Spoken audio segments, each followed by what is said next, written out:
आइए हम अपने आपको खुदा की इबादत के लिए तैयार करें और जिनको जगह मिल गई है वो बैठ जाएं, जिनको नहीं मिली वो रुक कर बैठ जाए और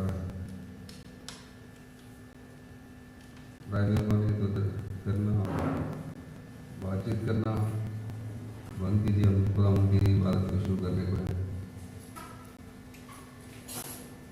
हम अपने सर को झुकाएंगे और खुदा का शुक्र अदा करेंगे आज के बाबरकत दिन के लिए और खुदा का शुक्र अदा करेंगे कि उसने हमें सेहत और तंदुरुस्ती अता की है।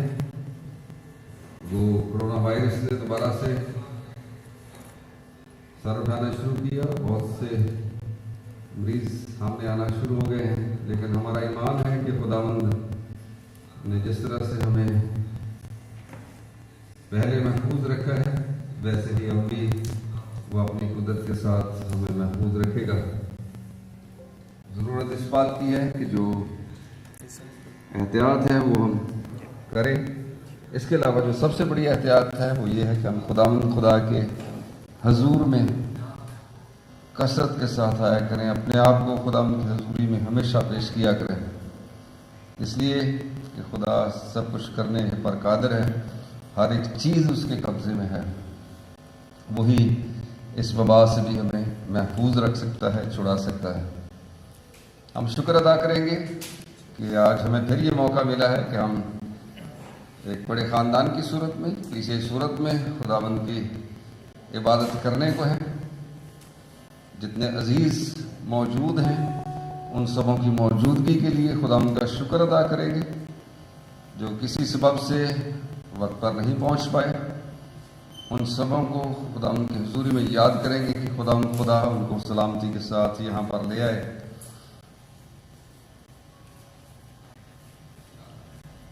हम साथ ही साथ शुक्र अदा करेंगे कि हम इस मुल्क में रहते हुए मुकम्मल मजहबी आज़ादी के साथ अपनी इबादत को कर सकते हैं। साथ ही साथ हम अपने मुल्क पाकिस्तान की सलामती के लिए भी दुआ करेंगे अपने अपने दिलों में कि खुदा हमारे मुल्क को सलामत रखे, इसको इस्तेहकाम बख्शे, इसलिए कि मुल्क की सलामती में और मुल्क की इस्तेकामत में हम सबों की भी भलाई है। चंद लम्हात हम खामोशी में अपने दिलों में दुआ करेंगे।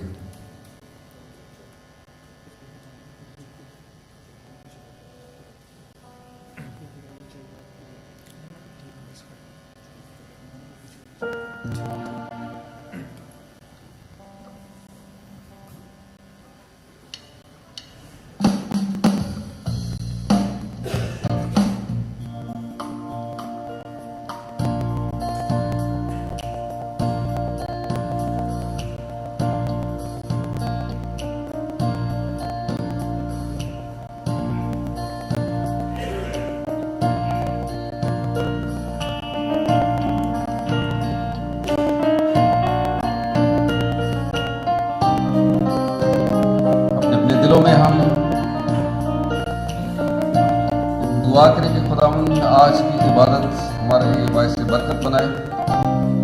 हम रूहानी ताज़गी के साथ वापस लौटें और खुदावंद का पाक रूह इस पूरा वक्त में हमें अपने हिसार में लिए रखें ताकि हम लायक और वाजिब तौर पर खुदावंद की हमदो सना कर सकें। मेरे लिए भी खास तौर पर अपने दिलों में दुआ कीजिए कि मैं आप लोगों की बेहतर तौर से रहनुमाई कर सकूं और साथ ही साथ आज के कलाम के लिए भी अभी से अपने आप को तैयार कीजिए और दुआ कीजिए कि आज का कलाम हम सबों के लिए बाइस नसीहत, बाइस बरकत हो।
ना जमीन पर ना जमीन के नीचे, तू कुदरत, हशमत और जलाल से मुलव्वस खुदा है। तेरा शुक्र, हम शुक्र अदा करते हैं कि हमारा आसरा भरोसा तुझ पर है। पाक खुदा, हम शुक्रगुजार हैं जितने अजीज इस वक्त यहाँ पर मौजूद हैं, उन सबों की मौजूदगी के लिए दिल की गहराइयों से तेरा शुक्र अदा करते हैं। जो किसी सबब से अभी तक पहुंच नहीं पाए, उन सबों को तेरे हाथों में सौंपते हुए इल्तिजा करते हैं कि अपनी कुदरत के साथ उन्हें सलामती के साथ यहाँ पर ले आना। जो सुस्त और ढीले पड़ गए हैं, उनके लिए भी दुआ करते हैं कि उनको खुदावंद कुव्वत और ताज़गी अता कर, एहसास से जिम्मेदारी अता कर, वक्त की कदर करना सिखा, ताकि हम सब पूरे वक्त पर यहाँ पर पहुँच कर तेरे नाम को इज्जत और जलाल दिया करें। अपने लिए खास तौर पर तेरी हुजूरी में दरख्वास्त करता हूँ, मेरी मदद और रहनुमाई करना, ताकि मैं अपने इन सब अजीज बहन भाइयों के साथ मिलकर तेरी हमद सना कर सकूँ। पाक खुदा, हमारे दिलों को अपनी कुदरत के साथ अपनी इबादत के लिए तैयार करना, हमदो सना करने में हमारी मदद करना, हम भरपूर आवाज के साथ तुझे धन्यवाद कह सकें। इबादत के सारा वक्त में तेरी कुदरत, तेरा रूह, तेरा दबदबा चाहते हैं। सब कुछ तेरे बेटे यीशु के नाम में। कलाम मुकद्दस में से ज़बूर नंबर 66 की चंद आयत हम पढ़ेंगे। ज़बूर नंबर 66। सारी जमीन खुदावंद के हुजूर खुशी का नारा मार, उसके नाम के जलाल का गीत गाओ, सिताइश करते हुए उसकी तमजीद करो। खुदावंद से कहो, तेरे काम क्या ही मुहिम है, तेरी बड़ी कुदरत के बायस तेरे दुश्मन आजिज़ी करेंगे, सारी जमीन तुझे सिजदा करेगी और तेरे हुजूर गाएगी। वो तेरे नाम के गीत गाएंगे। आओ और खुदा के कामों को देखो, बनी आदम के साथ वो अपने स्वरूप में मुजीब है। आमीन। आइए हम दोसना में पढ़ते हुए ज़बूर नंबर 48 निकालेंगे। तेरी हैकल दे विच कीता तेरी रहमत ते ध्यान।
की हम तो सना करेंगे, इसलिए वो इस लायक खुदा है, वो हम सबों पर मेहरबान है।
कि ऐसे लोग मुबारक हैं जो खुदावंद के घर में रहते हैं।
मुआवजा किया जाए, तेरी शुक्रगुजारी की जाए तेरी अजीम और लाजवाल मोहब्बत के लिए जो तूने मुझसे और दुनिया इंसान से की, कि तूने अपने बेटे को मेरी खातिर इस दुनिया में भेज दिया, जो मेरा इर्जी बना, जिसने मेरे तमाम गुनाहों का बोझ अपने ऊपर ले लिया और अपनी जान का फिदिया देकर मुझे गुनाहों से बचाया और छुड़ाया और इस लायक बनाया कि मैं तेरी बेटी बन सकूं। तेरा शुक्र करती हूँ तेरी इस मोहब्बत के लिए, इस फजल के लिए और इस खूबसूरत यादगार के लिए भी कि मैं इस मेज़ में अपना हाथ बढ़ाकर इसमें से ले सकती हूँ, खा और पी सकती हूँ। खुदा मेरी मदद कर कि जब तक इस दुनिया में हूँ इस मेज़ में शामिल होती रहूँ, तेरी शुक्रगुजारी करती रहूँ और हर वक्त खुदा तेरी इस मोहब्बत के लिए, तेरी इस बेबयान और अनोखी मोहब्बत के लिए दिल से तेरा शुक्रिया अदा करती रहूँ, यीशु मसीह के नाम के वसीले से।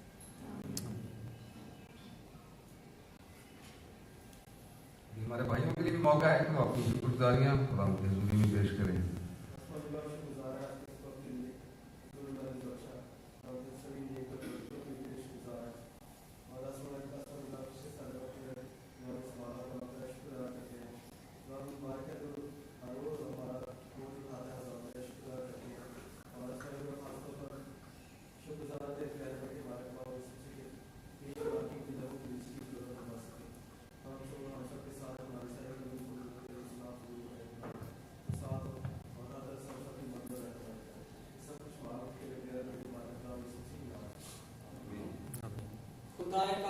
अब्दियत के बाद सलामती के शहजादे पाक मुतमन तेरा शुक्र तेरी तारीफ तमजीद करते हैं कि तू हमारा आसमानी बाप है जिसके आगे हम है खुदावन हम दिली तौर पर इत्काद से आ सकते हैं कि तेरे बगैर कोई और हमारा है नहीं जिसके पास हम जा सकें।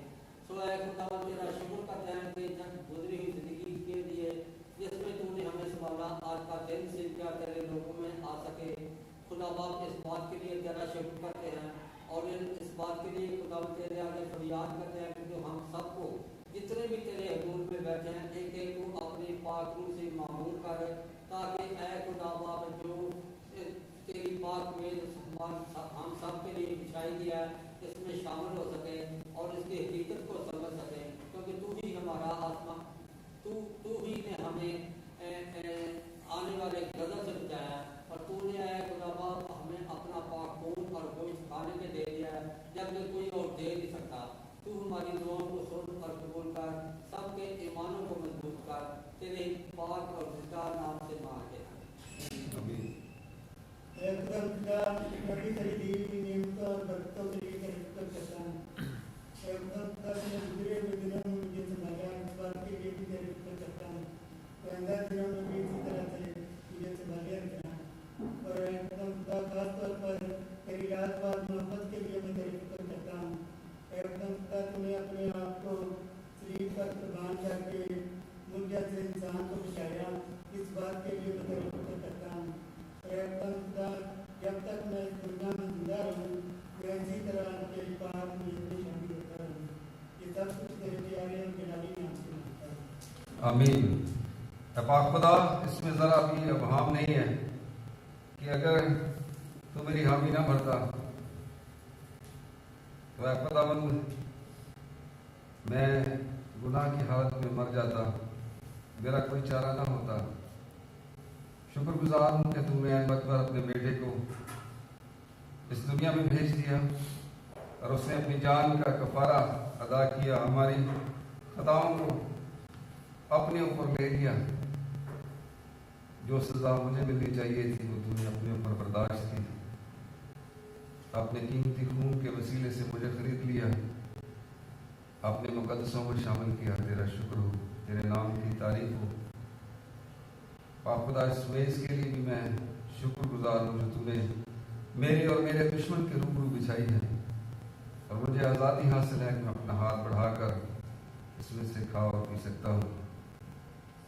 पाक खुदा, ये तौफीक अता फरमाना कि जब तक मैं इस जिंदगी के बंधन में रहूँ तेरे बेटे की इस यादगार को हमेशा मनाता रहूँ। सब कुछ तेरे बेटे अपने खुदावंद यीशु मसीह के वसीले से मांगता हूँ। आमीन। बाकी शुक्रगुजारी हम अपने दिल में करेंगे। अभी मैं पास्ता को बुलाऊंगा कि वो आकर मेज़ पर बड़े हुए पाक अनासर को तकसीम कर रहे हैं। इससे पहले कलाम में से हमारी हिदायत और रहनुमाई।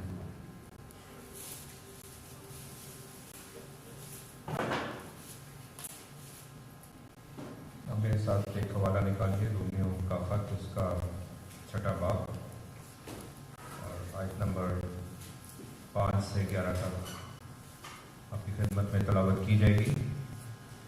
खत रोमियो का बाब नंबर 6 आयत 5 से 11 तक।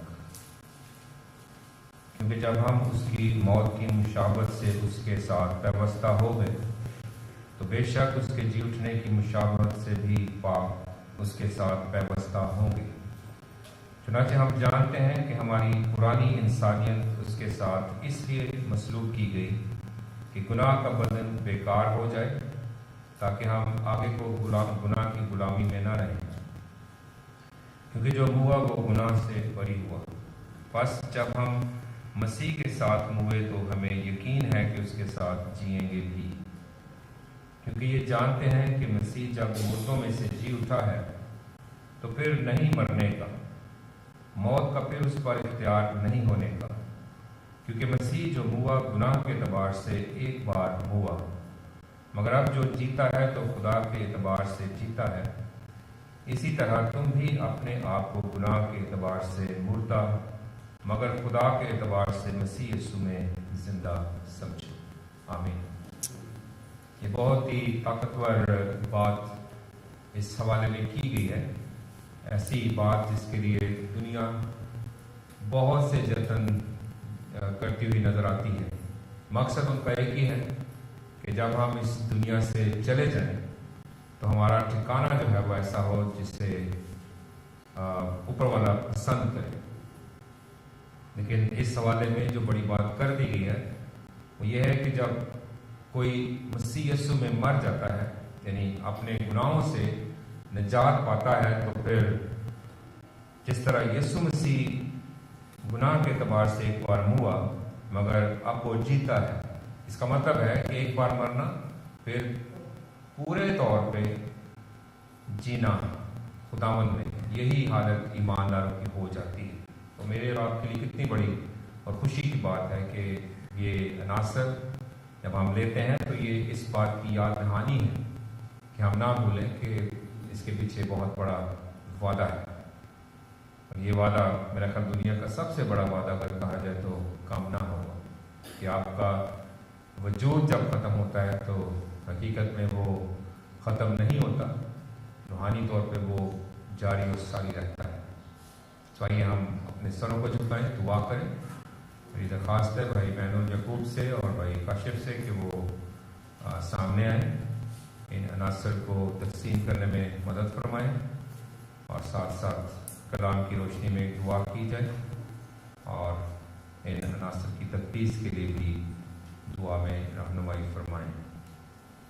हम अपनी दुआ का सिलसिला, शुक्रगुजारी का सिलसिला दिल में जारी रखें।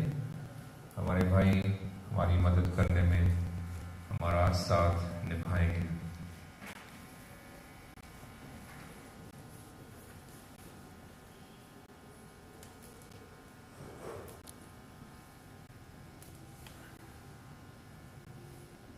खुदा शुक्रगुजार हैं निजात के उस बड़े काम के लिए जो तूने हम तमाम इंसानों के लिए किया, और साथ ही साथ तेरे बेटे यीशु ने हमें अपनी कलीसिया में कायम किया है बदन की सूरत में। तेरे शुक्रगुजार हैं और इस यादगार के लिए भी बेहद शुक्रगुजार हैं जो तेरे बेटे यीशु ने हमारे लिए मुकर्रर करवा दी, ताकि हम हमेशा अपनी निजात के काम के लिए शुक्रगुजारी करते हुए नजर आए। पाक खुदा में इस पर पड़े हुए इन तमाम पाक अनासर को तेरी हजूरी में पेश करते हुए इल्तिजा करते हैं कि तू इनकी तकदीस कर। और ऐ खुदावन, हम सब जो इसको लेते हैं, खाते और पीते हैं, हम सबों को ऐ खुदावन इनके खाने और पीने के सबब से रूहानी तरक्की और ताजगी मिले। और हम हमेशा तेरे इरफान में बढ़ते और तरक्की करते हुए नजर आए। हमारी शुक्राने की दुआ को अपनी हुजूरी में कबूल करना, इसलिए कि हम ये सब कुछ तेरे प्यारे बेटे अपने मुर्शिद खुदावंद यीशु मसीह के वसीले से मांगते हैं, आमीन।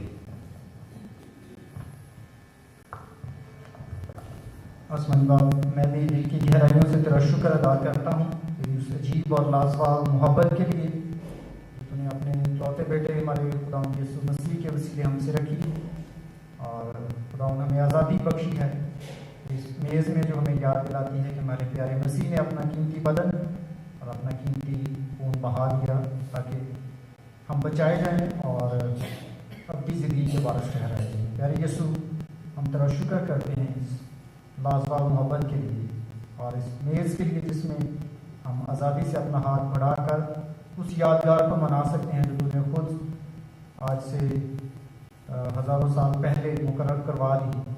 और खुदा हम इस बड़े शर्फ के लिए कि हम आज भी इसको मना सकते हैं और तेरे हुक्म को बजा ला सकते हैं, तेरा शुक्र करते हैं।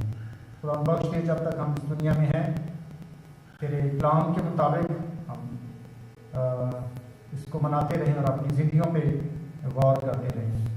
बेशक तेरे कलाम में ये भी लिखा है कि जो मेरा खून पीता और मेरा गोश्त खाता है उसमें हमेशा की ज़िंदगी है। और खुदावंद ये हमारी कलीसिया में से हर एक की ज़रूरत है कि वो इस मेज़ में अपना हाथ बढ़ाए और तेरे हुक्म को बचा लाए।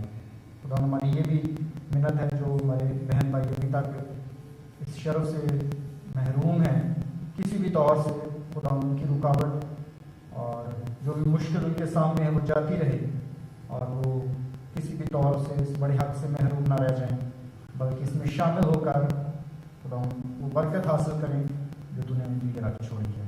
मसीह खुदा उनके नाम से आमीन। जो भाई बहनें तैयार हैं, प्लीज़ आप अगर खड़े हो सकें ताकि आप तक हमारे भाई सानी के साथ पहुँच सकें।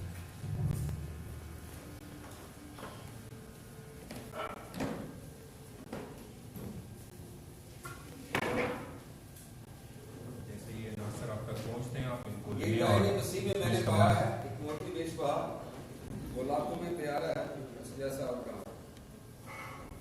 जैसे ही आप तक ये नासर पहुँचते हैं तो आप प्लीज़ उनको लीजिए और उसी वक्त इस्तेमाल करें ताकि हम मिल के इनमें शरीक हो सकें।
बख्श दी कि आज फिर जमा होकर अपने हाथों को बढ़ा सकें, उस बड़ी कुर्बानी को याद करते हुए इस बात के लिए यकीन दहानी को और ताज़ा कर सकें कि हमारा तेरे बेटे हमारे खुदावंद यीशु मसीह में मरना हकीकत में हमारी हमेशा की ज़िंदगी का बायस ठहरा है।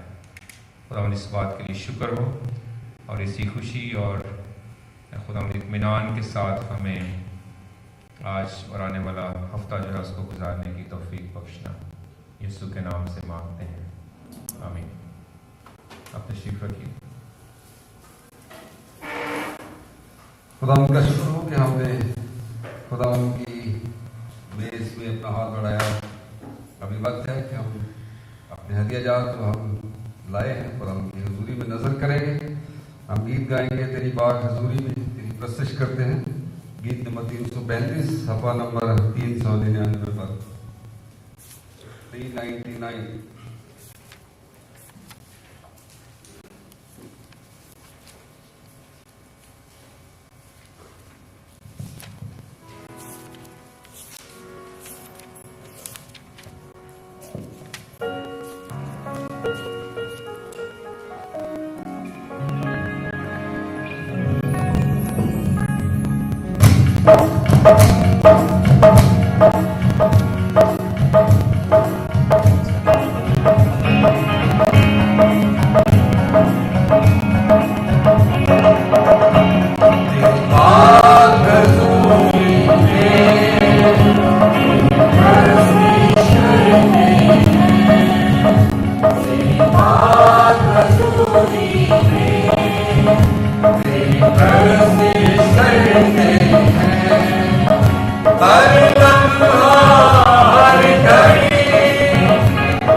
Amen.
शुक्रगुजारियों के लिए और दरखास्तों के लिए दुआ करेंगे और साथ ही साथ इस हदिया नजराने को भी खुदा की हुजूरी में पेश करेंगे जो खुदा के लोगों की तरफ से दिया गया है।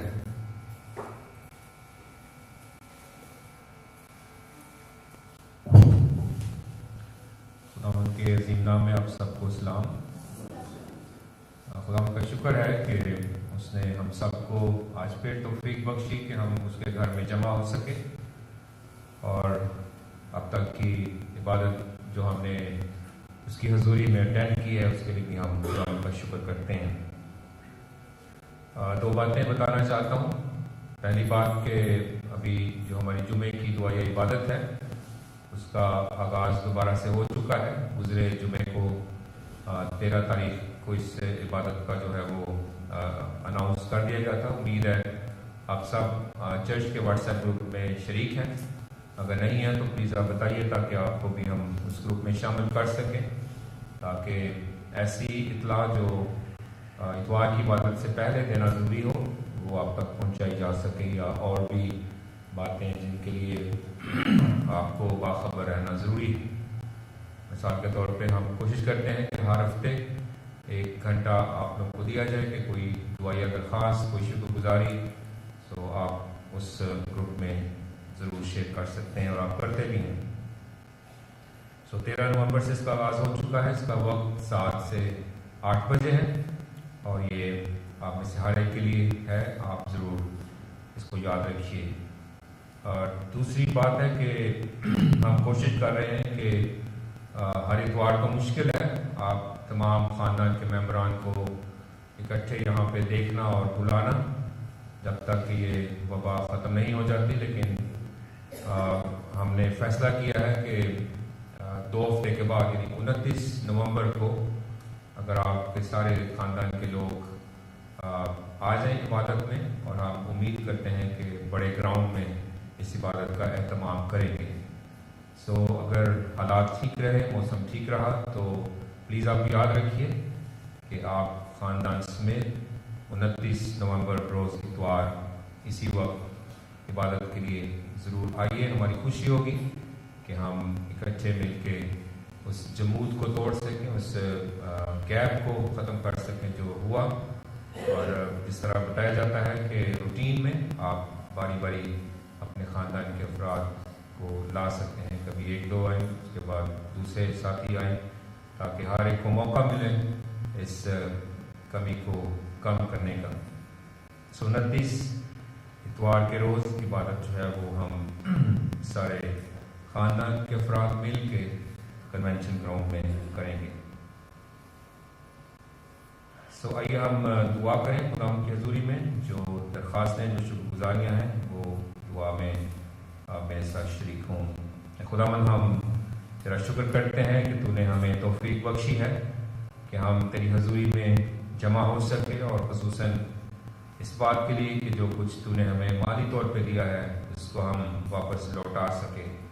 हम चाहते हैं खुदावंद कि तू इस खजाने पे बरकत डालना, ताकि जिस तरह माजी में तूने हमें कभी भी शर्मिंदा नहीं किया, जो कुछ भी हमने खिदमत के लिए करने का इरादा और मंसूबा बनाया, तूने उसमें वसाइल भी मुहैया किए। इसी तरह से आने वाले वक्त में भी खुदावंद तो हमारे साथ रहना। अब आप इसके साथ साथ हम अपने मुल्क के लिए तेरा शुक्र करते हैं जिसमें तूने हमें रखा है, और तौफीक बख्शी कि हम खुदावंद अपनी इबादत को आज़ादी से कर सकें। लेकिन खुदावन जो सूरत हाल इसमें से हम भी गुजर रहे हैं और दुनिया के अक्सर ममालिक, हम इस सूरत हाल को भी तेरे सामने पेश करते हैं ताकि बाप ये लहर जो दूसरी खुदावन इस मुल्क में आ चुकी है और इससे काफ़ी केसेस बढ़ते जा रहे हैं, खुदावन चाहते हैं कि तू इस तरफ ख़ास मदद फरमाना ताकि खुदावन इसका जो कंट्रोल है हो सके हुकूमती सतह पे और निजी तौर पे भी खुदावन अदारे और लोग इसमें अपना हिस्सा अदा करते रहें। और बाप जो एहतियाती तदाबीर हैं उनको भी सामने रखें कि कितना ज़रूरी है मास्क का इस्तेमाल, एक दूसरे से फासला रखना और हाथ मिलाने से गुरेज करना। खुदावन चाहते हैं कि हमें उस वक्त तक जब तक कि ये वबा ख़त्म नहीं हो जाती इन एहतियाती तदाबीर पे अमल करने की बड़ी तौफीक बख्शना, इसलिए कि हमें अपने मुल्क से प्यार है, हमें अपने ख़ानदानों से प्यार है, अपने अजीज़ों से और अपनी कलीसिया से मोहब्बत खुदावंद हमारी मौजूद है और हम चाहते हैं कि ये सिलसिला बढ़ता रहे। अब आप हम अपने भाइयों के ख़ानदानों के लिए जिन्होंने गुजारी पेश की है, भाई क्रिस्टोफर और भाई आमर शकील ने, कि उनके ख़ानदानों के लिए जब खुदावंद हम उनको याद करते हैं दुआ में और उनके ख़ानदान खैरियत से हैं, इसके लिए खुदावंद हम शुक्र करते हैं और हम चाहते हैं कि तू और भी इनके साथ रहना, इनकी खुशियाँ और जो चैलेंजेस हैं वो भी तेरी तरफ से खुदावंद बाबरकत रहें। अब आप अपनी बहन नौशीन के लिए शुक्रगुजार हैं जिनका हर्निया का ऑपरेशन कामयाब हुआ और ख़ानदान तेरी हुजूरी में शुक्रगुजार है। लेकिन साथ साथ हम इन दरख्वास्तों को तेरे सामने पेश करते हैं अपनी बहन लिली के लिए जब उनको टाइफाइड है, और बाप इसके साथ साथ छोटी बेटी जेनस पॉल के लिए उससे बुखार और पेट में इन्फेक्शन है, खुदा उनके लिए मदद चाहते हैं। इस तरह अपनी बहन साना सुंदर की बहन के लिए दुआ करते हैं जब उन्हें ब्रेस्ट कैंसर है और इसकी वजह से खुदावंद उनका बदन काफ़ी मुश्किल में है, तो दुआ मांगते हैं खुदावंद कि तू हमारी बहन के साथ होना ताकि इस मुश्किल और कठिन वक्त में बाप तेरी तरफ से कुव्वत और तसल्ली पा सकें। हम अपने भाई समरून के लिए और अपनी बहन रिक्सन उनके ख़ानदान के लिए दुआ करते हैं जब वो कोरोना जैसी वबा में से गुजर रहे हैं, और खुदावंद उन्होंने दरख्वास्त पेश की है कि उनके लिए दुआ की जाए ताकि खुदावंद जितना वक्त क्वारंटाइन में वो गुजारते हैं तो बाप तू उनके साथ रहे और उनको हिम्मत और कुव्वत और ताकत बख्शता रहे ताकि इस मुश्किल वक्त को वो खुद और ख़ानदानी तौर पर खुदावंद तेरी मदद से अच्छी तरह गुजार सकें। अब आप हम बैनास्तर के वालदा के लिए भी दुआ करते हैं जब वो बीमार हैं और उन्होंने भी दरख्वास्त पेश की है तो उनके भी साथ होना ताकि वो भी तेरी हुजूरी में कुव्वत पाएँ। अब आप इसके साथ हम ऐशमन के लिए दुआ करते हैं, तेरा शुक्र हो कि खुदा वो पहले से बेहतर है, लेकिन अब आप उसकी मज़ीद सेहत और बेहतरी के लिए दुआ को हैं। खुदा तो उनके साथ होना ताकि वो भी जवानी में खुदा अपनी सेहत में किसी किस्म की गैर ज़रूरी कमज़ोरी महसूस ना करें। अब आप इसके साथ हम दुआ मांगते हैं अपने भैया शकील के ख़ानदान के लिए, उनके लिए खुदावंद उनकी भी तमाम मुश्किलात से वाकिफ़ है, उनके साथ होना, उनकी सेहत और सलामती हम मांग लेते हैं। और आप इसके साथ साथ हम वैशानी के लिए दुआ करते हैं, उनके ख़ानदान को भी संभालना, उनकी पढ़ाई में और काम काज में तो उनके साथ होना ताकि खुदावंद वो जब तेरी तरफ देखते हैं तो बाप तेरी तरफ से ही उनको जवाब मिले और मुनासिब वक्त पे खुदावंद उनकी ये ज़रूरियात भी पूरी हो सकें। और हम इसके साथ साथ अपने भाई अमीन के लिए तेरा शुक्र करते हैं। खुदावंद तेरा बंदा मेहनत करता है और मेहनत से अपने घर को चलाने के लिए और अपनी कम्युनिटी में खुदावंद अपनी जिम्मेदारी को निभाता है। अभी जब उनका काम खुदावंद कुछ कमज़ोर पड़ गया है तो दुआ मांगते हैं कि उनकी भी मदद फरमाना ताकि उनके काम में खुदावंद बेहतरी आए और मामूल के मुताबिक अब आपको इसमें ज़्यादा अच्छे तरीके से अपने ख़ानदान को और दीगर लोग जो उनके साथ मुलाजमत करते हैं या खुदावंद उनकी भी अच्छी तरह देखभाल की जा सके। सो इन सारी बातों को हम तेरे बेटे अपने खुदावंद यीशु मसीह के वसीले से तेरी हजूरी में पेश करते हैं।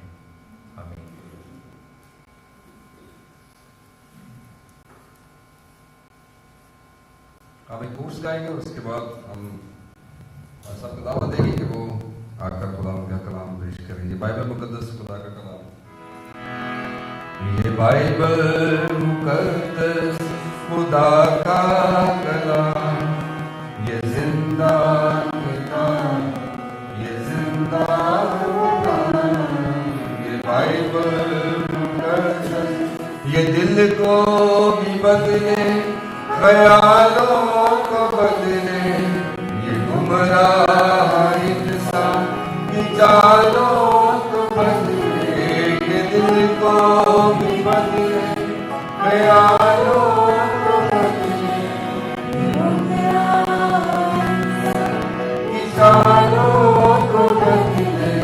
है क्या जिंदगी बख्श इसका पैगाम, ये बाइबल मुकद्दस खुदा का कलाम, ये जिंदा किताब, ये जिंदा कुरान, ये बाइबल मुकद्दस।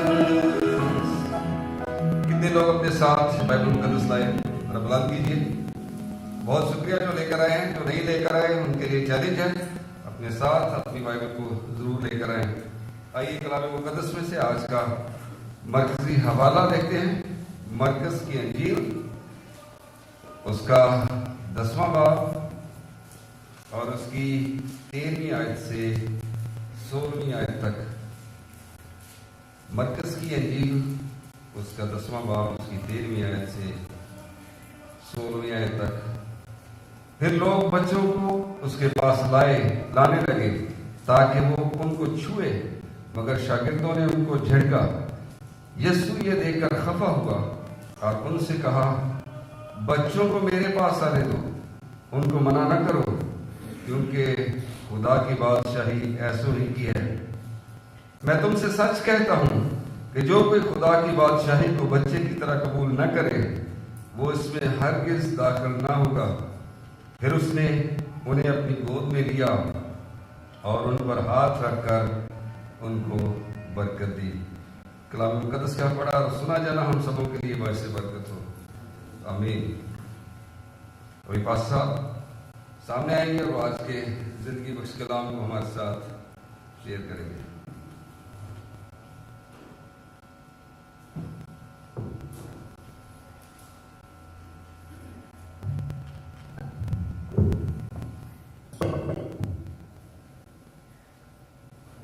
आप में से जो लोग पिछले इतवार को हमारे साथ मौजूद थे, अगर आप कुछ बता सकें कि जो पहला हिस्सा मैंने अपने शुरू किए हुए पैगाम का आपके साथ शेयर किया था, कौन कौन सी बातें थी, अगर आप थोड़ा सा बताना पसंद फरमाएं।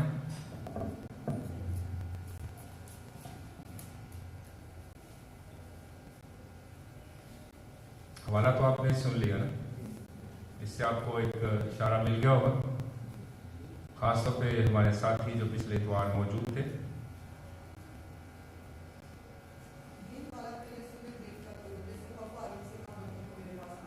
ओके, यही हवाला था।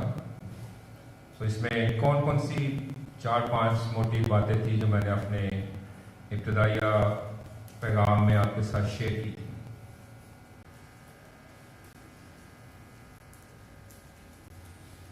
कितने लोग मौजूद थे लास्ट संडे हमारे साथ? ओके, तो अक्सरियत मौजूद थी। हाँ जी, जो नहीं थे वो भी बता सकते हैं, आपने यकीनन बाद में इबादत अटेंड की होगी।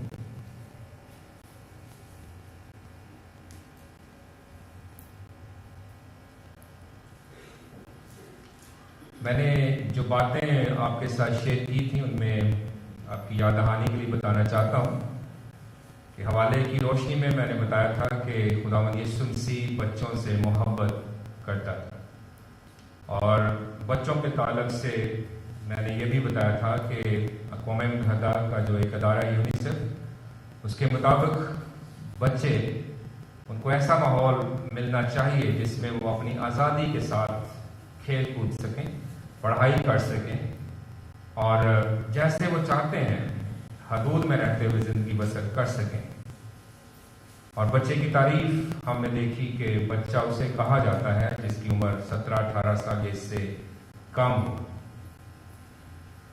और फिर इस बात का भी जिक्र किया गया कि हमारी जो बच्चों की दुनिया है, बच्चे हमारे ख़ासतौर पे यूथ, उनकी जो ज़िंदगी ज़्यादातर गुजरती है वक्त वो चर्च से बाहर गुजरती है।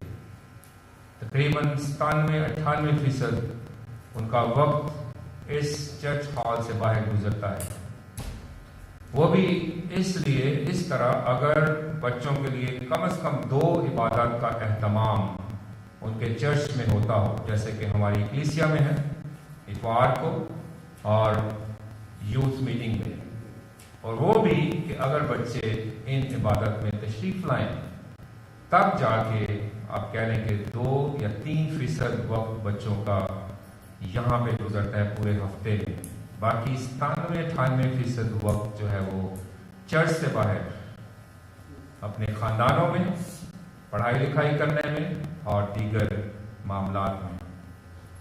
सो इसलिए कभी कभी हमारा जो झुकाव है वो बहुत ज़्यादा चर्च की तरफ हो जाता है। ये बड़ी मुस्बत सोच है, होना भी चाहिए, इसलिए कि आगे चल के हम इस पर थोड़ा देखेंगे कि इसका फ़ायदा क्या होता है बच्चों को। लेकिन इसके साथ साथ ये भी बात हमने सुनी थी कि जब तक हम ये नहीं जानेंगे कि हमारे बच्चे यूथ कितना वक्त चर्च से बाहर गुजारते हैं, उस वक्त तक हमें अंदाजा नहीं होगा। सो इतनी बड़ी परसेंटेज है जो बच्चे चर्च से बाहर गुजारते हैं।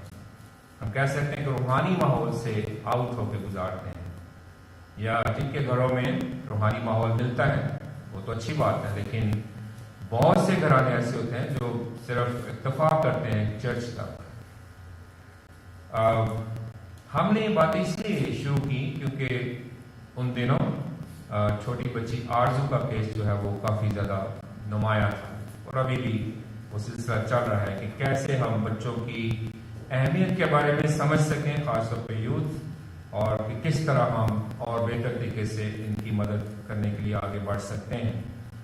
और फिर हमने ये भी देखा था कि 3 बाइबल के किरदार थे, खुदावंद यीशु मसीह, दानियल और पौलुस, कि किस तरह इन अफराद की ज़िंदगी में उनके ख़ानदानों का काम हुआ, ख़ानदान पेरेंट्स ने, बड़ों ने काम किया, और फिर जब ज़रूरत पड़ी तो वो जवानी में यूथ के वक्त अपने ईमान पे कायम भी रहे और बल्कि रेजिस्ट करते हुए दूसरों के लिए भी बरकत का बायस ठहरे।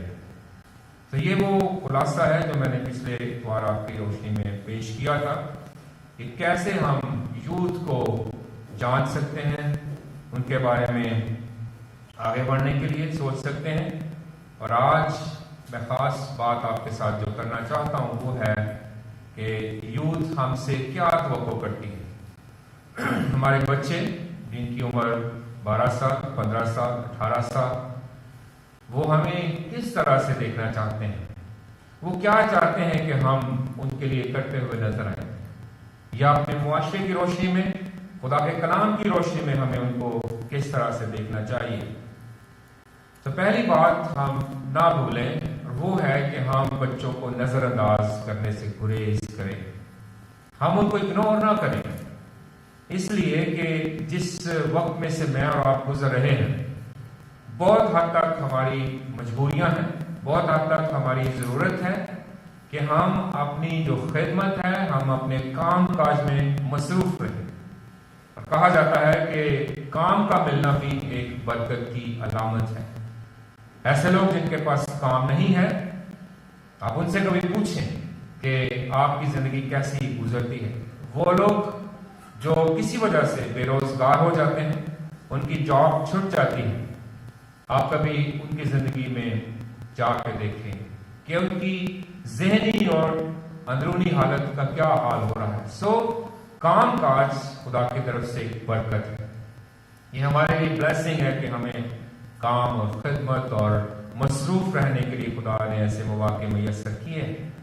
लेकिन याद रखें कि हमारी मसरूफियात बाज़ दफ़ा बहुत ज़्यादा जब बढ़ जाती हैं तो फिर हमारे बच्चे नज़रअंदाज होंगे। हम उनको वक्त नहीं दे सकेंगे, क्योंकि आप जानते हैं कि हमारा जिस तरह का कल्चर है ये मगरबी माहौल नहीं है, ये मुआशरा जो है वो मशरकी माहौल पे मबनी मुआशरा है। आपको पता नहीं है, अचानक आपके दरवाजे पे दस्तक हुई और अब बाहर की ओर पता चला कि आपके यहाँ मेहमान आ गए। और एक मेहमान अगर आपका बहुत करीबी है, कितने घंटे तक आपके यहाँ स्टे करेगा वो? अंदाजन करीबी मेहमान जो बगैर बताए आ गए, 5-6 घंटे, 2-3 घंटे। कभी कभी अगर उससे भी ज्यादा तो शायद वो आपके पास 1 या 2 दिन भी रह सकते हैं। फिर अचानक और भी आपके दोस्त, आपके जानने वाले आ सकते हैं। तो याद रखें कि हमारे लिए मगरब के लोगों के मुकाबले में ज्यादा चैलेंज है कि कैसे हम अपने बच्चों के साथ, यूथ खासतौर पर जो बच्चे अभी समझ में आगे बढ़ रहे हैं, उनके साथ ज्यादा वक्त गुजार के उनकी मदद रहनुमाई कर सकते हैं। क्योंकि बाहर की दुनिया में क्या होता है कि आपने जो टाइम दिया है आपने उसी टाइम पे जाना है। अगर आप 10 मिनट पहले चले जाएं तो आपको मुमकिन है कि कहेंगे प्लीज आप अभी जरा थोड़ा इंतजार करें, क्योंकि आपके साथ मेरा वक्त 4 बजे का था, आप तो 3:45 बजे आ गए। हो सकता है कि वो आपको बोलें कि अभी जरा 15 मिनट आप इंतजार करें, कि अभी मैं आपको अकोमोडेट नहीं कर सकता।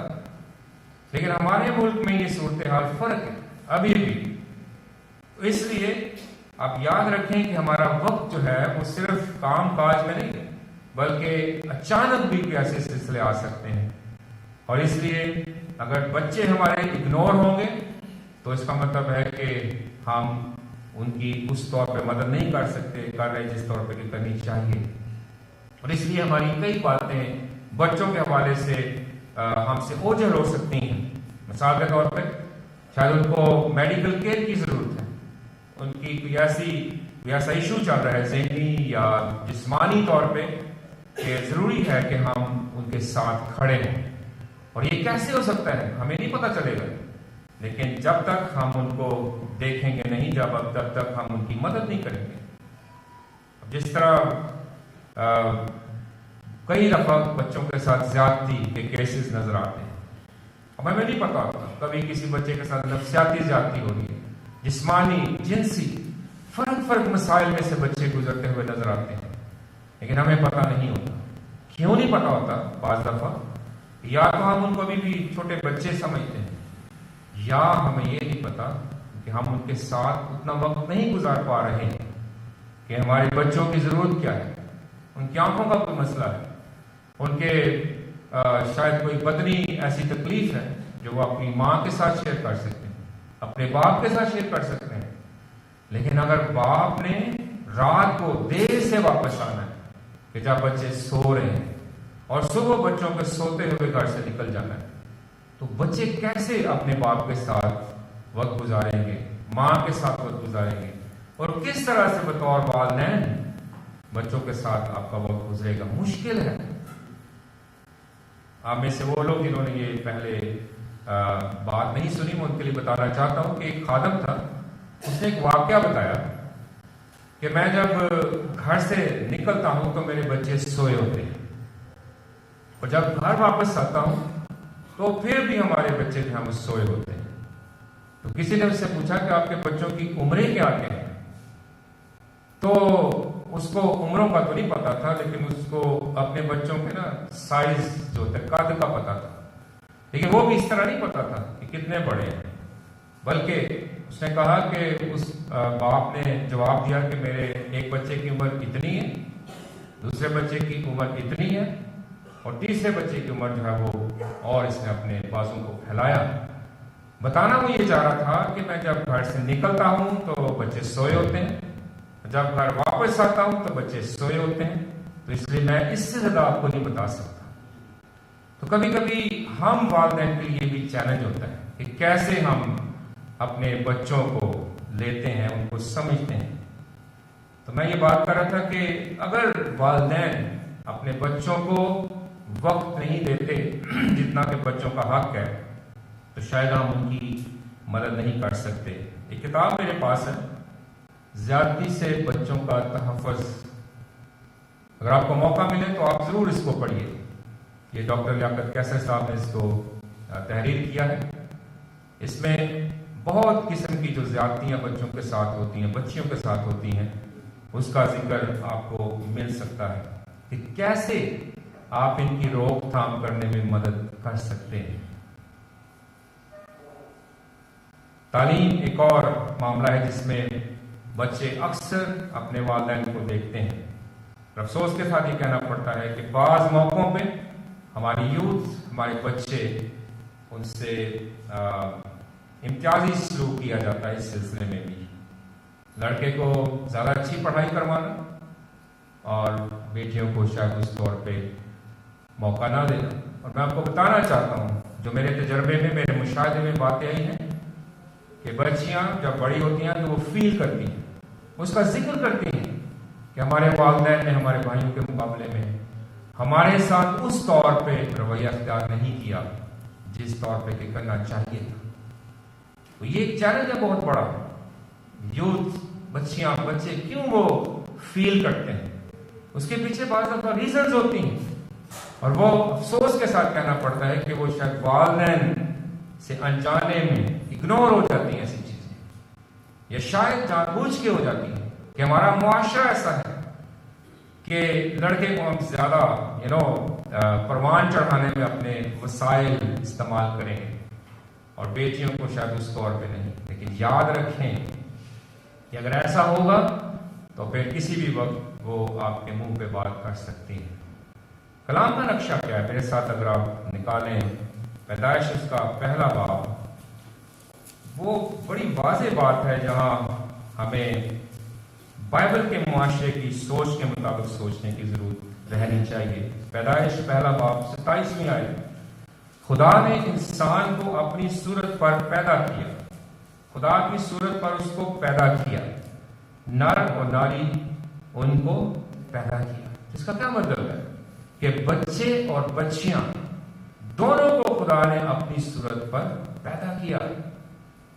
लेकिन ये हमारा अपना मुआशरा है जो इसमें तकसीम की तरफ आ जाता है। लेकिन बाइबल का मुआशरा ऐसा नहीं है। उसमें वजाहत बड़ी नुमाया है कि नर और नारी यानी लड़के और लड़की, मर्द और औरत दोनों को खुदा ने अपनी सूरत पर पैदा किया। सो अगर इम्तियाजी सलूक होगा तो बच्चे फील करेंगे कि हमें इग्नोर किया गया है। सो इसलिए बहुत इंपॉर्टेंट बात जो नजर में रखनी चाहिए वालिदैन को वो है कि हम अपने बच्चों को नजरअंदाज करने से गुरेज करें। और इसके लिए सबसे इंपॉर्टेंट चीज है कि हम उनके साथ वक्त गुजारें और बाइबल की रूह से उनको बराबरी के मुताबिक चलाने की कोशिश करें। दूसरी बात है कि हमारे बच्चों को अपनी शनाख्त का पता होना चाहिए। आइडेंटिटी उनकी क्या है, वो है क्या, उनका ताल्लुक किस खानदान से है, उनके खानदान में कौन कौन सी बरकत है जो उनको खुदा ने दे रखी है, माली तौर पे, जिस्मानी तौर पर, रूहानी तौर पे। एक लिस्ट पे बच्चों के सामने होनी चाहिए ताकि जब वो अपने घर से बाहर निकले तो हमारी यूथ कमजोर ना पड़े। उनको अपने ईमान का पता होना चाहिए, बाइबल मुकद्दस का मुताला करते हुए नजर आए, उनके पास इल्म हो कि वो सोशल मीडिया के बारे में बहुत कुछ जानते हैं, वो शोबिज की दुनिया से बड़ी इस तरह से वाकिफ है। अगर उनका शौक स्पोर्ट्स से है, उससे भी उनका लगाव होने की वजह से उनको बहुत सी इंफॉर्मेशन मिली है। लेकिन खुदा के कलाम के बारे में भी उनको पता होना चाहिए। और सबसे बड़ी बात यह है कि उनको पता हो कि मैं कौन हूं, मेरी जो शनाख्त है वो क्या है। बहुत दफा हमारे बच्चों को अपने बारे में नहीं पता होता, खुदा की नजर में उनकी क्या हैसियत है, इन बातों का उनको पता होना चाहिए। मसीह में शनाख्त उनकी हुई है या नहीं हुई, उनके पास कौन कौन सी नेमतें हैं, कौन कौन सी सलाहियतें हैं जो उनके पास हैं, और फिर उनकी शनाख्त में जो रुकावटें हैं, मुश्किलात हैं, वो कौन कौन सी हैं, वगैरह वगैरह। बहुत कुछ है जो वो इसमें जान के एक मजबूत यूथ बन सकते हैं। वरना याद रखें कि हमारी यूथ जब घर से बाहर निकलेगी, कॉलेज यूनिवर्सिटी में, स्कूल में, तो मैं आपको बताना चाहता हूं कि वो झिझकते शर्माते हुए नजर आएंगे। वो कोशिश करेंगे कि हमें कोई भी हमारे साथ मेरी जिंदगी के बारे में कोई सवाल ना करे। लेकिन जब उनको पता होगा कि मेरा खानदान, मेरे पास क्या क्या मौजूद है और खास तौर पे मेरे ईमान के हवाले से, तो फिर वो आजादी से बात कर सकेगा। ये कोर्स आप में से कुछ लोग जानते हैं, मैं और मेरी शनाख्त ओटीएस ने तैयार किया है। कभी मौका मिले तो आप खुद या अपने बच्चों के लिए जरूर इसको पढ़िए। आप हैरान होंगे कि ये छोटा सा कोर्स है, लेकिन कितनी मदद करता है हमारी यूथ की कि वो अपनी पहचान को जाने। और जब आप अपने आप को पहचान लेते हैं तो फिर आप यकीन करें कि आपका जो वजूद है उसका बाहर निकल के स्टे करना बहुत ही मानी रखेगा। वरना जब आपको अपने आप का नहीं पता, बच्चों को अपने आप का नहीं पता, तो मेरा ख्याल है कि वो बाहर जाके मजबूत तरीके से नहीं जिएंगे। मेरे साथ निकाले रोमियो उसका 12वां बाब और उसकी पहली 2 आयात। रोमियो का खत 12वां बाब और उसकी पहली 2 आयात लिखा है कि ऐ भाइयों, मैं खुदा की राह पे याद दिलाकर तुमसे इल्तमास करता हूं कि अपने बदन ऐसी कुर्बानी होने के लिए नजर करो जो जिंदा और पाक और खुदा को पसंदीदा हो। यही तुम्हारी माकूल इबादत है। और इस जहान के हम शक्ल ना बनो, बल्कि अकल नहीं हो जाने से अपनी सूरत बदलते जाओ, ताकि खुदा की नेक और पसंदीदा और कामिल मर्जी तजर्बे से मालूम करते रहो। तो जब आपकी शनाख्त मसीह यीशु में तब्दील हो जाती है और आपको पता चल जाता है, तो फिर आपके पास मौका है कि खुदा की नेक और पसंदीदा और कामिल मर्जी उसको पूरा करते हुए आप और आपके बच्चे नजर आए। इसलिए जरूरी है कि आप उनकी मदद करें कि वो आप अपने आप को ज्यादा बेहतर तरीके से जान सकें, अपने जिस्म के बारे में, अपने मुआशरे में रहते हुए अपने बारे में जाने, और कलाम की रोशनी में, कलीसिया की रोशनी में उनके पास एक रहनुमाई हो। और आखिरी बात, जो तीसरी बड़ी बात होनी चाहिए, वो है कि जहां आप बच्चों की तालीम पे इतना खर्च करते हैं, दुनियावी तालीम पे, वहीं आप उनकी रूहानी तालीम का बाकायदा तौर पे बंदोबस्त करें। क्योंकि अगर यूथ के लिए आपके पास, आपके खानदान के पास, आपके स्कूल में, आपके चर्च में बाकायदा इंतजाम नहीं है, तो मैं आपको बताना चाहता हूं कि ये गैर मुतवाज़न बाइबल की तालीम है जो बच्चे लेते हुए नजर आएंगे। सो बाइबल की तालीम का हमारे बच्चों के पास होना बड़ा जरूरी है। अब यहूदी कल्चर में हम जानते हैं कि 12 साल की उम्र के बच्चे को उससे तवक्को की जाती थी कि वो शरीयत उसको बखूबी वाकिफ हो। और इसीलिए गुलाम यीशु मसीह को जब हम देखते हैं ना कि वो मजहबी रहनुमाओं से सवाल जवाब करते हुए नजर आ रहा है, तो हम तो हैरान होते हैं। लेकिन एक्चुअली हैरान होने वाली बात नहीं है। हैरानगी अब हमें होती है हमारे कल्चर में कि हमारे 12 साल का बच्चा बच्ची ब्लैंक है, उसके पास अपने कलाम के बारे में बहुत कम बातें मौजूद हैं।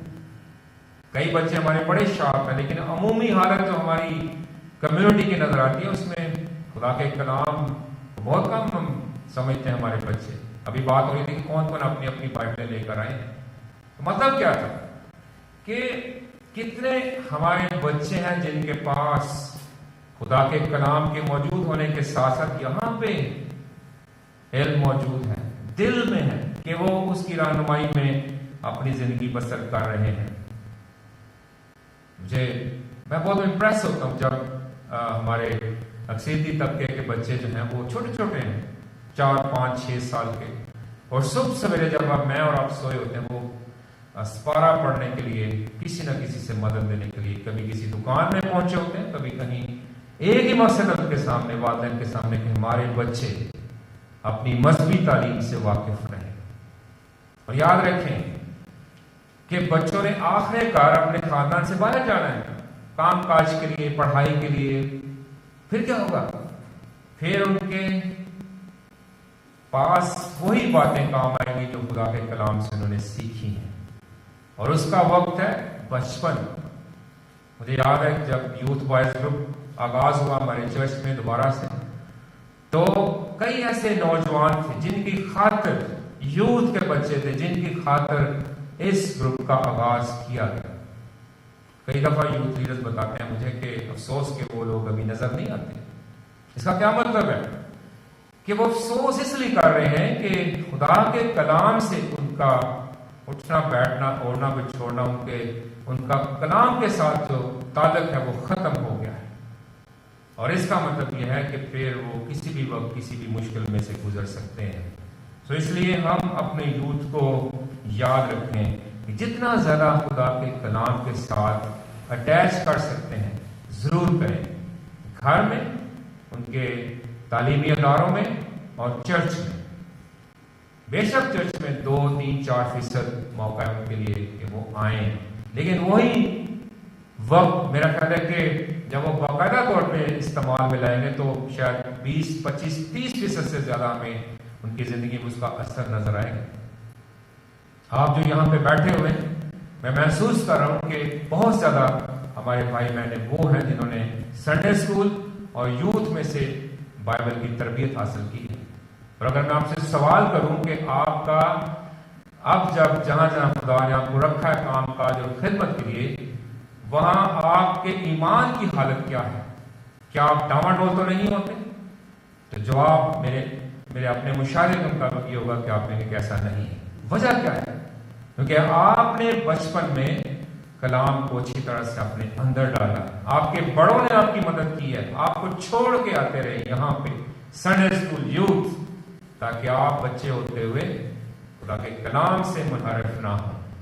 तो मजहबी तालीम का बाकायदगी के साथ हमारी यूथ को मिलना बहुत इंपॉर्टेंट है, और उसमें आपके मेहमान, आपके रिश्तेदार, आपके दोस्त अगर घर में आते हैं, आप उनको बता सकते हैं कि अभी हमारा टाइम चर्च में जाने का है, यूथ मीटिंग में जाने का है।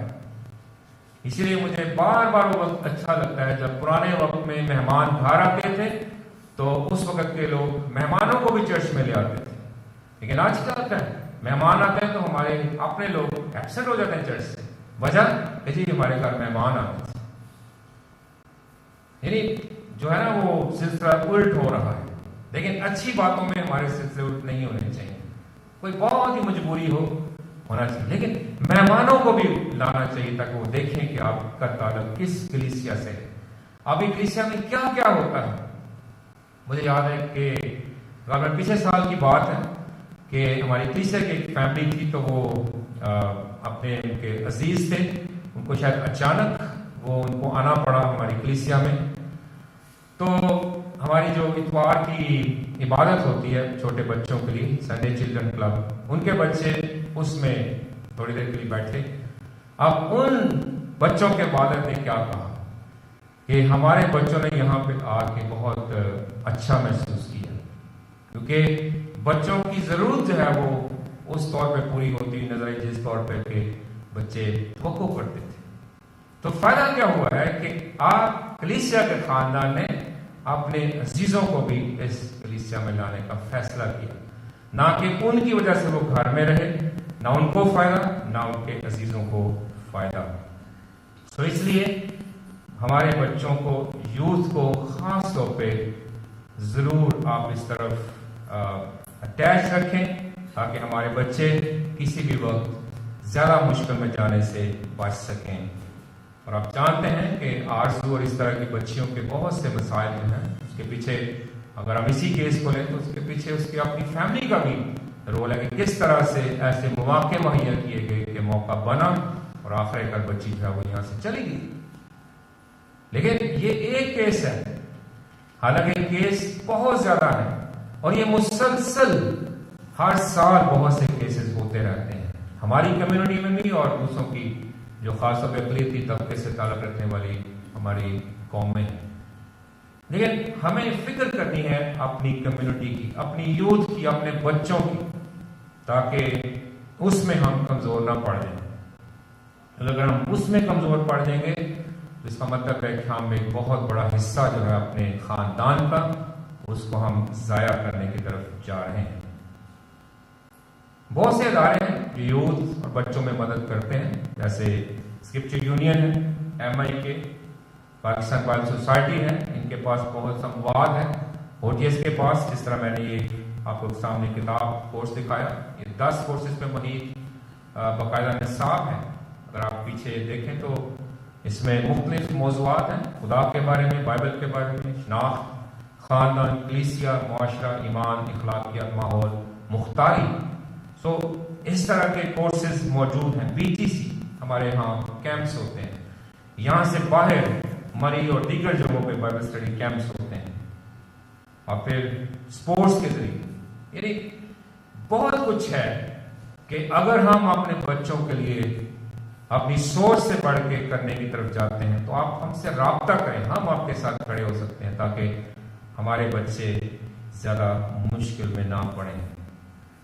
लेकिन जब हम ऐसे बच्चों के लिए काम करेंगे तो फिर एक बात लोग हमारे बच्चों के बारे में भी कहेंगे, जिस तरह के यीशु मसीह के बारे में बात लिखी गई। मेरे साथ निकालिए, आखिर में हम इस आयत को पढ़ेंगे और इसी उम्मीद के साथ, इसी होप के साथ हम इस कलाम को खत्म करेंगे। ये कब ऐसा होता है? जब वालिदैन बड़े बच्चों की, यूथ की तवक्कुआत के मुताबिक पूरा करने की कोशिश करते हैं। तो फिर क्या होता है?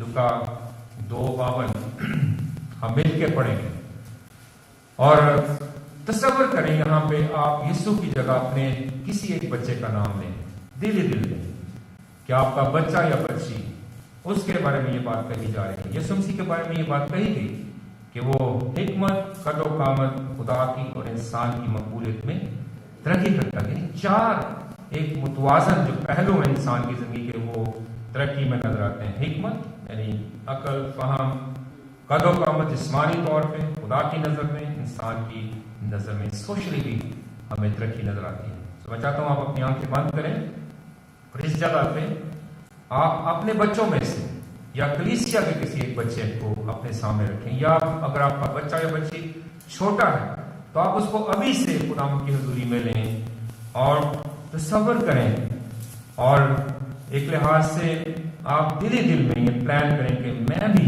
चाहता हूँ कि मेरा छोटा बच्चा, छोटी बच्ची ऐसी हो जिसके बारे में ये कहा जाए कि ये हिकमत, कदो-कामत, खुदा की और इंसान की मकबूलियत में तरक्की करें। थोड़ी देर के लिए आप जरूर अपने बच्चों में से एक को, दो को, तीन को लें, सारे बच्चों को ले सकते हैं, लेकिन साथ साथ ये चैलेंज भी है कि क्या वाकई इन चारों शोबों की तकमील के लिए जितनी मेहनत मुझे और मेरी बेगम को, यानी हम वालिदैन को, या जो हम संभालते हैं बच्चों को, क्या हम इन चार पहलुओं में कामयाबी के लिए मेहनत कर रहे हैं? एक सवाल है, चैलेंज भी है। और मैं उम्मीद करता हूं कि आप पहले की निस्बत अब ज्यादा कोशिश करेंगे कि आप अपने बच्चों को नजरअंदाज करने से बच सकें, उनकी शनाख्त क्या है उसमें उनकी रहनुमाई और मदद कर सकें, और बाकायदा तौर पर उनके लिए बाइबल का इंसान, बाइबल रूहानी माहौल उनको मुहैया रहे। और याद रखें कि बच्चे बड़ों से भी असर लेते हैं। आप वालिदैन का नमूना बच्चों के लिए शायद सबसे बड़ी चीज होगी जो वो देखते रहेंगे।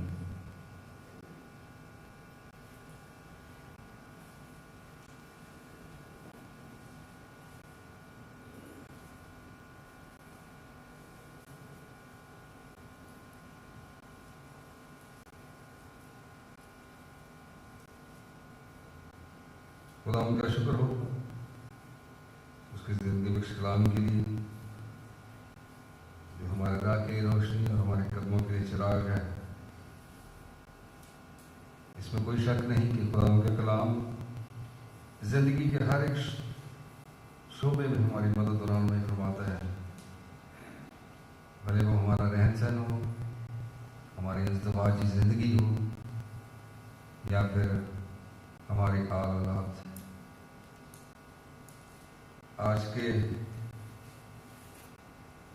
कलाम की रोशनी में हम खुदावंद से मदद और रहनुमाई चाहेंगे कि वो हमारी मदद करे ताकि हमारे बच्चे भी हिकमत में, कामत में, खुदा की और इंसान की मकबूलियत में तरक्की करें। हमें से कोई भी ऐसा वालिद या वालिदा नहीं होगा जो ये नहीं चाहेगा कि मेरा बच्चा खुदा और इंसान की मकबूलियत में तरक्की करे और फिर वो हिकमत में और कदम में तरक्की ना करे। आइए अपने दिलों में खुदा से मदद मांगें और साथ ही साथ सिर्फ मदद ना मांगें बल्कि इस पर काम भी शुरू करें। अगर हमने इस तरफ काम शुरू किया है तो खुदा उनका शुक्र हो। अगर हम शुरू करने वाले हैं इस कलाम की रोशनी में तो खुदा हमारी मदद और रहनुमाई करे। हमारे आसमानी बाप, हम शुक्रगुजार हैं तेरे ज़िंदगी बख्श कलाम के लिए जिसको तूने खुदा अपने नबियों और पैगम्बरों की मार्फत कलमबंद करवा कर हमें हमारे हाथों में दे दिया, हमारी ही ज़ुबान में दे दिया। तेरा शुक्र हो ताकि हम इसको पढ़ें, इस पर गौर करें और इसमें से ज़िंदगी की बातें हासिल कर सकें। लश्करों के खुदा, आज का कलाम हम सबों के लिए बाइस बरकत साबित हुआ। तेरा शुक्र हो, तेरे नाम की तारीफ हो। वाह खुदा, अपने बंदे को और ज़्यादा कसरत के साथ हम सबों की तरक्की और ताज़गी के लिए इस्तेमाल करते रहना। हमें बात खुदा, हमें यह तौफीक देना कि हम बहैसियत वालिदैन अपने बच्चों की बेहतर से बेहतर तरबियत करते हुए उन्हें तेरे साथ साथ चलने की भी तौफीक उनको दे ताकि खुदावंद हमारे बच्चे इस दुनिया में रहते हुए कामयाब जिंदगी बसर कर सकें। वाह खुदा, हम शुक्रगुजार हैं तूने हमें ये मौका फराहम किया है कि हम तेरे कलाम की रोशनी में खुदावंद ये सब कुछ कर सकें। आज की सारी इबादत के लिए भी हम शुक्रगुजार हैं जो हम तेरी हुजूरी में गुजार सके। अभी जब हम अपने अपने घरों को लौटते हैं हमारी मदद और रहनुमाई करना, हमें खुदा इस कोरोना वबा से भी महफूज रखना और खुदा अपनी ज़िंदगी बख्श कलाम को भी हमारे लिए बाइस बरकत बनाना और बाइस नसीहत बनाना। हम हमेशा तेरे कलाम की रोशनी में अपनी ज़िंदगी बसर करते हुए नजर आए। सब कुछ तेरे बेटे हमारे खुदावंद यीशु मसीह के वसीले से मांगते हैं, आमीन। हम खुदावंद की सिखाई दुआ में शामिल होंगे। ऐ हमारे बाप, तू जो आसमान पर है, तेरा नाम पाक माना जाए, तेरी बादशाही है, तेरी मर्जी जैसे आसमान पर पूरी होती है ज़मीन पर भी हो। हमारे रोज़ की रोटी आज हमें दे और जिस तरह हमने अपने कर्जदारों को मुआफ़ किया है तू भी हमारे कर्ज हमें मुआफ़ कर और हमें आज़माइश में न ला बल्कि बुराई से बचा, क्योंकि बादशाही और कुदरत और जलाल हमेशा तेरे ही हैं, आमीन। फारस साहब से दरख्वास्त करूँगा कि वो जुमात को बरकत की कलमात से रुखसत करें। अब हमारे खुदा यीशु मसीह का फज़ल, खुदा बाप की मोहब्बत, पाक रूह की रफ़ाकत और शराकत अब से लेकर हमेशा तक हम सब के साथ और दुनिया में मौजूद तमाम ईमानदारों के साथ होती रहे, आमीन।